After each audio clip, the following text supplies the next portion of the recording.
ভাইয়েরা আমার, আপনারা আমার সাথে এই অবিচার করতে পারেন না। আমি টিকিট কাটছি, আমি আসতেছি, প্লিজ গণভবনের সব কিছু নিয়ে যাবেন না। ওই সব কিছুর উপর আমার অধিকার আছে। ওইখানে চেয়ার টেবিল হাতা খুন্তি যা আছে সব কিছুর উপর আমার অধিকার আছে। একটু দাঁড়ান, আমি টিকিটটা কাটছি। এমাইয়া তোর না, মাইয়া মুয়ে নিয়ে যাওয়া যাবো না।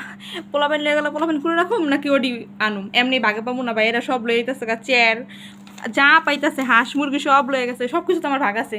আমি কিছু জানি না, আমার লাগে ভাগ রাখতে হবে। মাইতেছি জাস্ট 2-3 ঘন্টা ভাই অপেক্ষা, একটু অপেক্ষা, আমি আসতেছি। আমার সব কিছু তো ভাগ আছে, আমার ভাগ না দিলে ভাই এই ভাগ আমি এটা মানি না।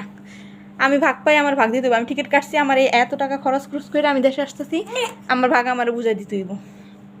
মাইয়াও নিমু না, মায়ের বাপেরও নিমু না। আমি এইটাছি গণভবনের কমপক্ষে 5টা শাড়ি আমি ভাগে পাই, 5টা হাঁস, 5টা মুরগি, সব কিছু আমার ভাগ আছে। সব কিছু তো আমার ভাগ আছে, আমি জানি না আমি ভাগ, আমার ভাগ আমার বুঝাই দিতে হইব। আমি কিছু জানি না, আমি আসতেছি। ভাইয়েরা আমার প্লিজ একটু অপেক্ষা করেন আমার জন্য, একটু অল্প একটুখানি, আমি আসতেছি। আমি সব কিছুর ভাগে আছি, আমি নিব। আমি ভাগ পাই, আমার অধিকার আমি বুঝে নিব। সব কিছু তো আমার ট্যাক্সের টাকা আছে, আমি নিব। আমি 5টা শাড়ি নিব, 5টা মুরগি, 5টা হাঁস, সব কিছু নিব। একটা ছাগল নিব।